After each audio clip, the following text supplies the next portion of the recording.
a hobby knife review. Stay tuned while I compare 7 hobby knives.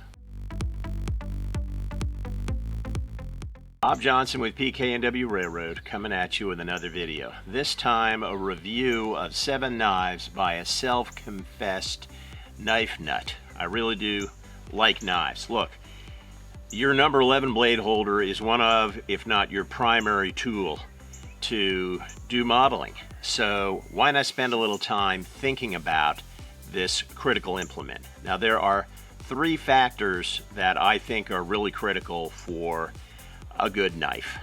One is, oddly, color. I want to be able to find the knife on my workbench. I don't keep a very neat workbench, as I think I've already confessed. Another is that it won't roll off the desk, it won't roll off the workbench and skewer your exposed sandal-clad feet. And number 3 is comfort. How long can you use it comfortably, and how much pressure can you apply on it comfortably based on the materials and the design? So those are the 3 primary factors I'm going to use to compare the knives. There are a few other factors: appearance, balance, weight, but I think those are pretty important factors. Up first is the venerable Xacto #1 blade holder. This thing has been around forever. Pretty basic, 89 cents if you buy it in bulk, but let's be honest, unless you buy the anodized version, there are some anodized colored ones that might be easy to find in your workbench. It fails on the other 2 categories, which are comfort. I don't think there's a modeler alive who's had one of these who hasn't ended a work session with the knurls here, this knurled surface embedded into the side of their finger, and wondering whether it'll ever come out. And also, it rolls. It doesn't have anything to prevent it from rolling. So, the number 1 blade from Xacto. Have to start there. Next up is the XL Soft Grip. This comes in a variety of colors, and so obviously it meets the color criteria. It also has, at the base here, a nut that keeps it from rolling off your workbench. So it meets that criteria as well. Additionally, the entire barrel is covered with a somewhat soft rubberized material that makes it comfortable. So this is really the entry point to a real improvement over your #1 blade holder, and therefore is highly recommended. It's relatively inexpensive as well.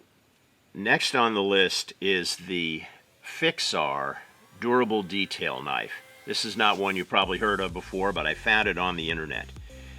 The cap fits kind of weird. It's kind of a weird cap, but it does have an orange colored soft grip, so it meets the colored criteria, and that makes it very comfortable to hold as well. However, it does roll, but nicely balanced, and I really like the appearance of this knife.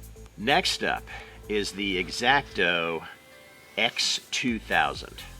Now first, what marketing genius came up with X2000 as the name for a knife?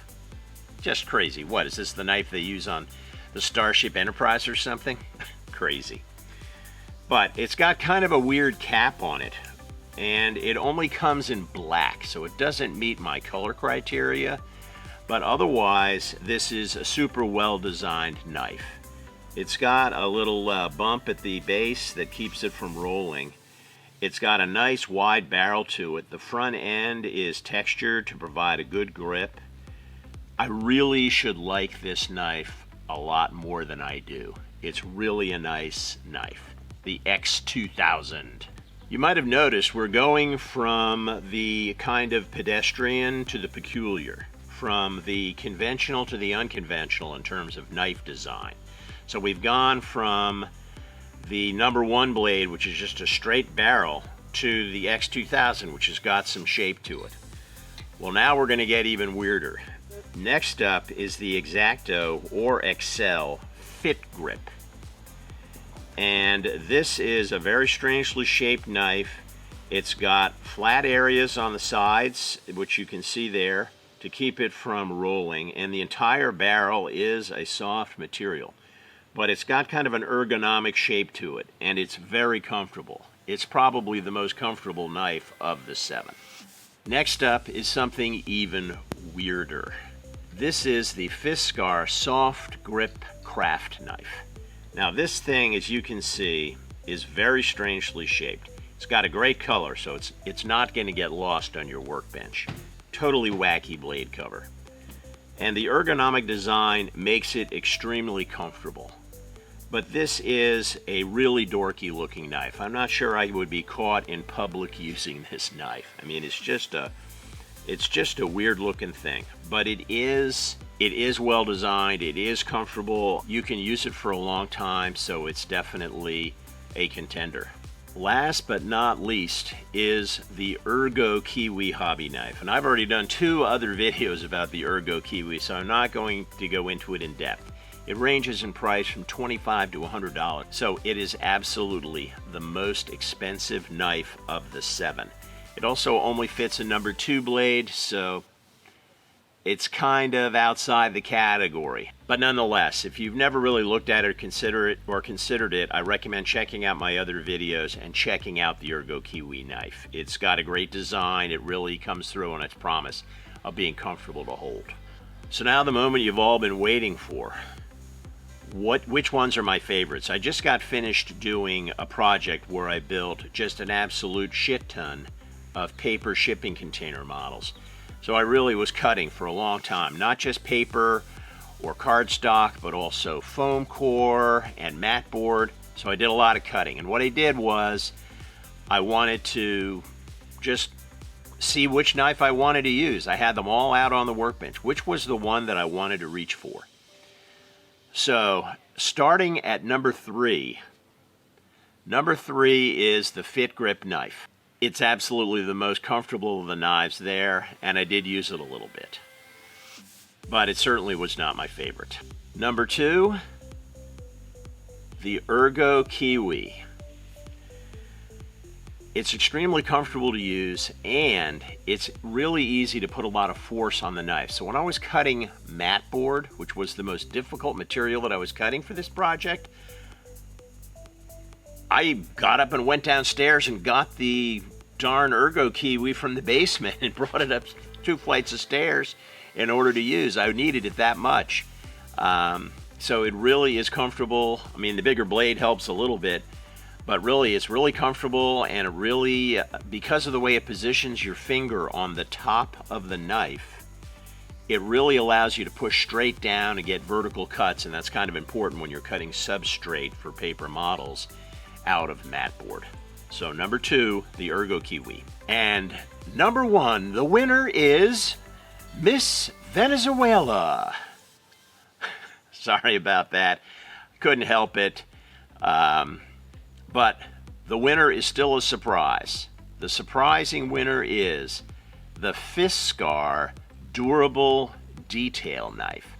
I just found myself reaching for this, and I'm not exactly sure why. I have some theories. Obviously, it ticked off 2 of the characteristics. It does roll off the workbench, and I had some problems with it rolling off the workbench, so I wish they'd fix that.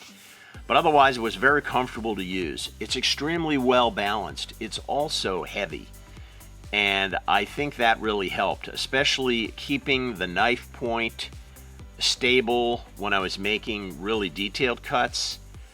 I thought that helped. Additionally, it's really a beautiful knife. The metal on this, kind of anodized, I guess, kind of a dark, not a bronzy color, but it's darkened. And it's a nice knife to use. For some reason, it was the one that I reached for all the time, and so that it's got the it factor. Not only is it good looking, but it also performs well. I mean, come on. I think we've all had the really good looking girlfriend who has got some drawbacks, but she's worth it. Well, that's the case with the Fiskar. The cap is weird, it does roll off the workbench, but other than that, she's perfect. Perhaps one of the reasons why I like the Fiskar Durable Detail Knife is because it is heavy and it steadies my shaking hands. You probably noticed in some of my other videos that my hands shake a lot. I have what are called essential tremors. You know, I went to the neurologist, and the neurologist said, you have essential tremors, and I said, there's nothing essential about them. And he said, oh, no, it just means it's part of your essence. So the reality is, they don't know what causes it. That was really a BS answer from the neurologist, right? But at any rate, having heavier tools helps steady my hands, so I have a feeling the knife does help with that a little bit. But otherwise, as I said, it's a beautiful knife. It works very well. Holds blades very securely. I really like it. Well, I hope you enjoyed my knife review. This is Bob Johnson with PK&W Railroad, signing off until next time. Keep on modeling.